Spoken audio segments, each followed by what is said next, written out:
Okay, our plastic parts are painted on the top and on the bottom. And I was just noticing though, we're missing a couple of plastic parts. We need two J49s. Yeah, both sides it says, so there's two of them. Once again, they're not very big.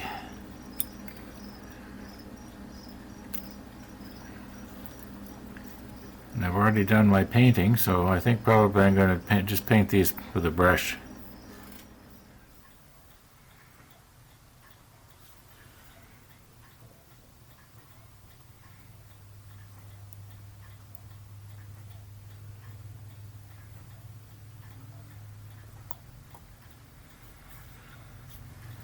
Now, is it supposed to go that way?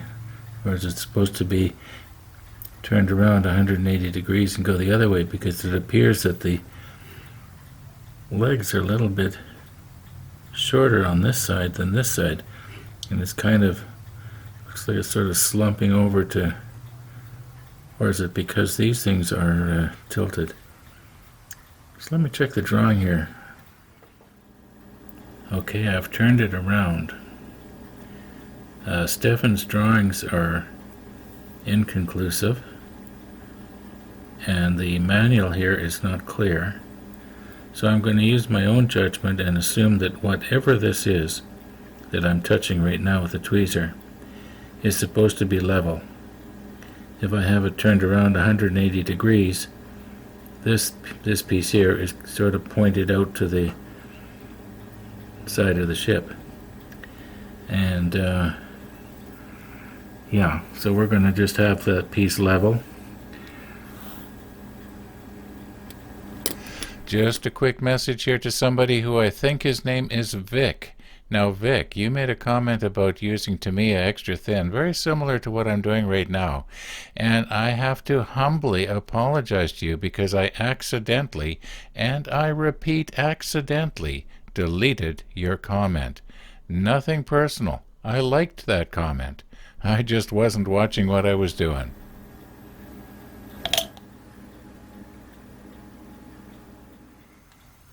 Right now, this piece is upside down. And this thing that we just glued on, it hangs down. And there's a piece of Photoetch that we have to find yet and bend. And it has to be fitted right over top of this whole thing. Now, I think that probably what I'm going to do is I'm going to paint this the dark gray. And the Photoetch is also going to be the dark gray. I'm not going to video doing it, I'm just going to do it, because then I'll be able to hold it exactly right, so that I don't get the dark gray on here. At least that's the plan. Well, we're waiting for the first coat of paint to dry on these little parts here. We may as well look for our Photoetch. We need B19 and B20. 19 and 20. And it's more real delicate stuff here. Okay, let's do 19 first. And then I'll slip the macro lens on for 20.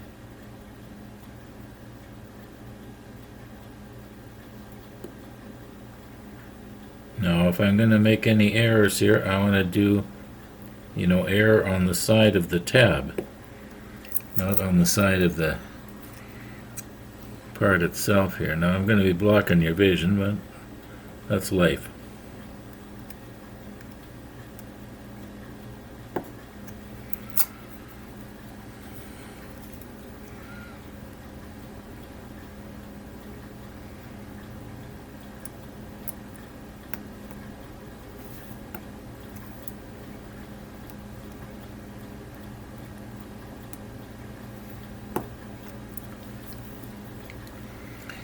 Now, very carefully try and get this up.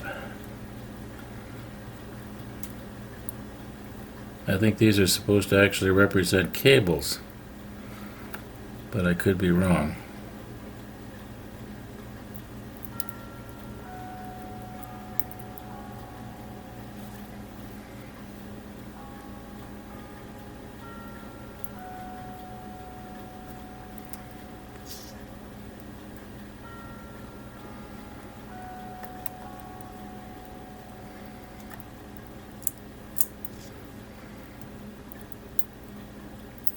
There we go.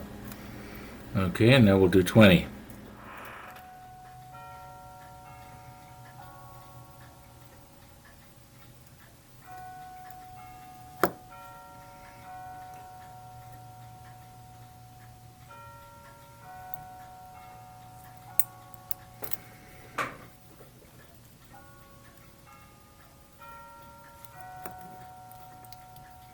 Now I'm going to spin it around, and it's easier for me to cut the other way.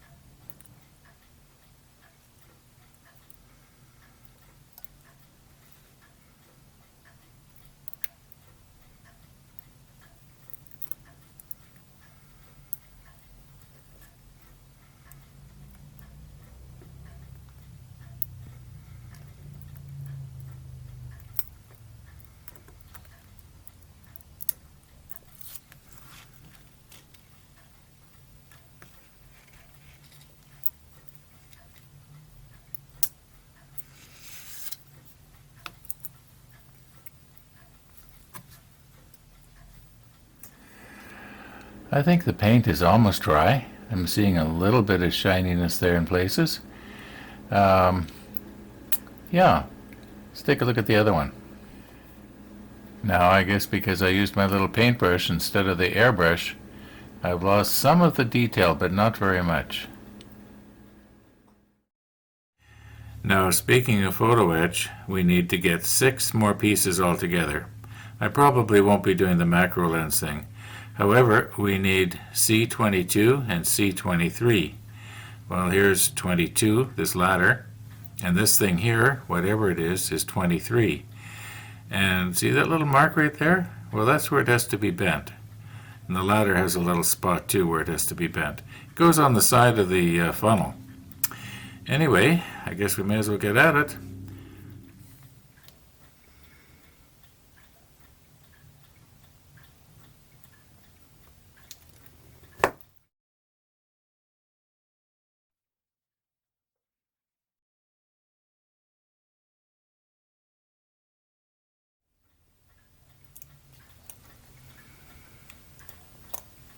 Ooh, I bent it.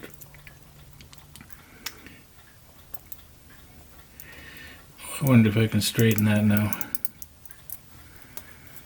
That's going to be hard to straighten. Sort of a bad bend. Well, we'll look at it later.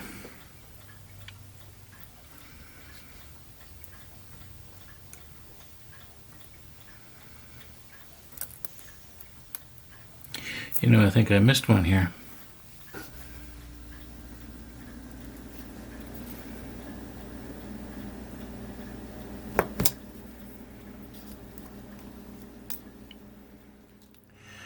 Now the last 2 pieces that we need are A52 and A54. And I noticed this a few days ago already when I was getting something else off the A sheet, that A54 is very slightly damaged here.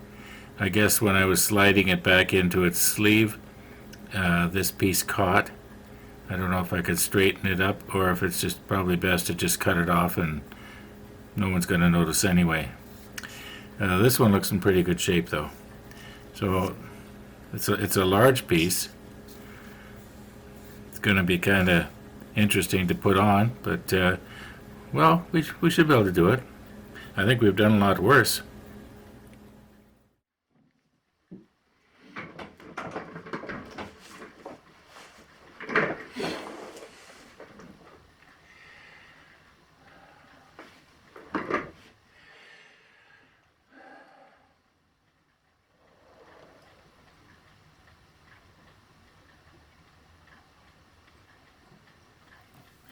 I will often spend half an hour or more setting up for a shot like this. And I haven't used my focusing rail for about 3 years. I don't know why. It actually is the best way to focus a lens like this. In other words, you move the whole camera in and out instead of turning the focusing ring. And that way I can leave the lens set at its closest focusing distance and then move in and out on the subject. Anyway, however, here we go. Anyway, let's get this stop down here. Okay, for if the viewer who had been talking about f-stops and refraction and all that kind of thing, just in case when I mentioned that this lens will stop down to f57, just in case he didn't believe me, check the monitor. It does stop down to f57 when it's at its closest focusing distance. However, in this case, I'm going to back it off a little, because I do agree that, you know, it probably, the subject might be just slightly sharper at a lower f-stop. And in this case, we're at f22. I know that sounds like it's really stopped down, right? I kind of hope that same viewer is watching. But anyway, in other words, what I'm trying to tell you is I know how this works. Okay, so anyway, let's get some more light going here.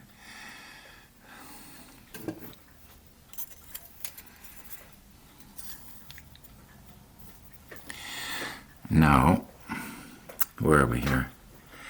Okay, I did not notice that the end of this one right here is also damaged. You don't see that with the naked eye. Okay, I don't know if I should try to straighten that or not.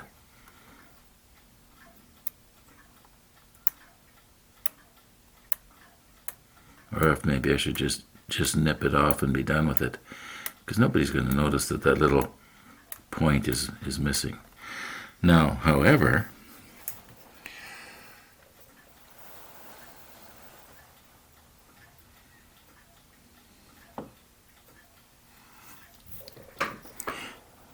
okay, now this one is badly damaged here.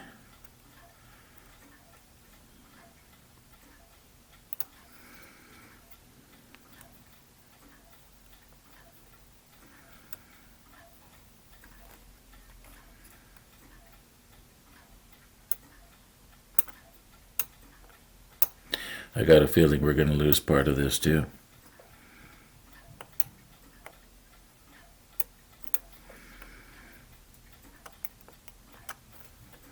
I think what I'm going to end up doing is just take and nip this little last half a millimeter off.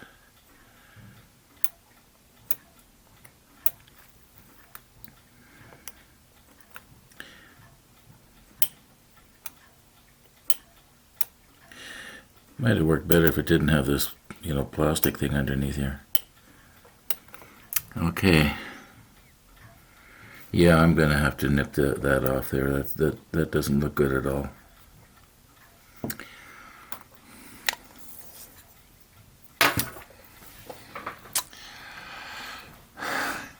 That's the way I do it. Now, I was just thinking here, it could well be that once I get these painted, the tips here are going to look okay. They're basically the right shape.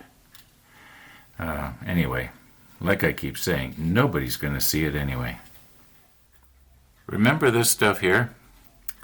We used this about half a year ago when we were doing the hull, and there was that piece that was sort of part of the bulbous bow that had to be inserted, and there was a pretty bad crack, and we used this putty to repair that crack, and it came out fairly good. You know, I can see where it is if I look for it, but it came out fairly good. And I'm just wondering if maybe wouldn't be a good idea, you know, right here, put some in there. Now I'm going to want to be careful when I'm sanding this, because you'll notice it's sort of segmented. I counted them just for the fun of it, and I think there's 24 segments all the way around. So this thing is actually 24-sided. I don't know what you'd call a 24-sided object, but anyway. Same thing on the back. So if I fill this in here, or pardon me, this is actually the front of the funnel. The ship goes through the water this way, I think.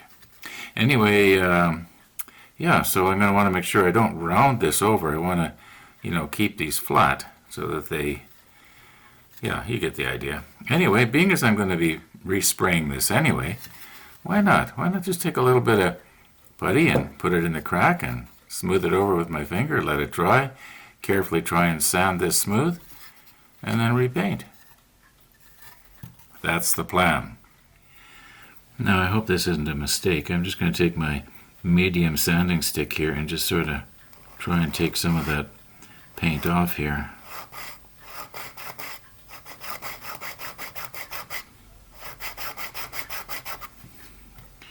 Remember, we want to keep the angles flat, right?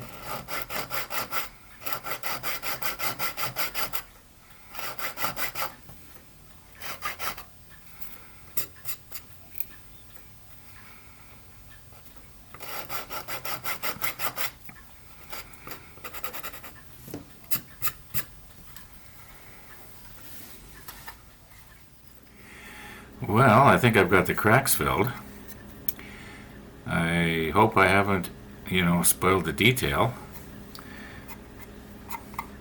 Guess I'll wait for this to completely dry and then I'll sand it off, and well, you know how it goes.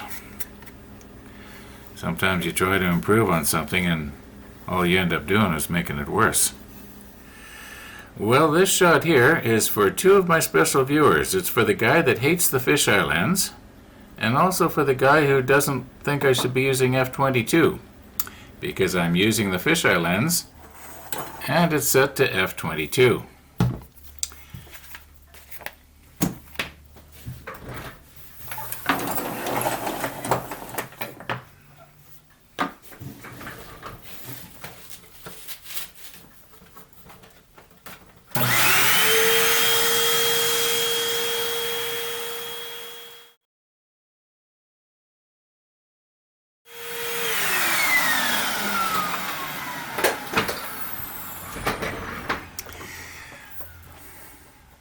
And that's that. Now this piece here, I think possibly the best thing to do with it is to paint it first and bend it after I paint it. It can be bent extremely easy, and I think it'll be easier to paint if it's flat. Although wait a minute, maybe not, because it's got to be painted on both sides. Maybe we better bend it first. Yeah, and then there's our little ladder that needed the repair job. I think it was this one right here. Maybe we got time to try and fix that yet. And then we'll call it a day.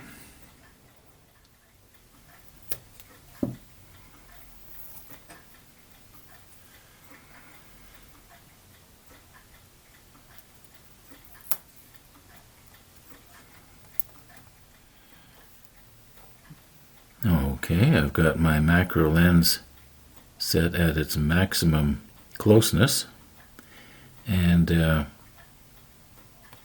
it's at f45, not f57.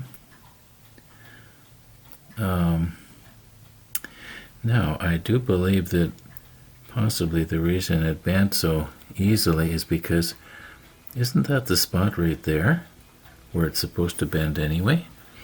See if I hold it down here with this grubby finger. Try and shove this over now. Can this be shoved over? Maybe if I hold it here.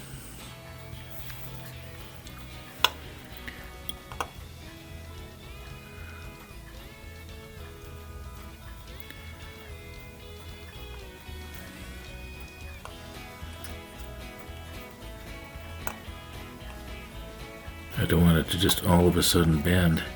Yeah, that's where that is actually supposed to bend. But this one here is, if I could just shove this over just a little bit. There, I think I did it. Yeah, that's pretty good. Now when it bends up, at that spot at the funnel, probably nobody's even noticed that was damaged. I think we got it. Anyway, I'd like to apologize to everybody I've offended in this episode.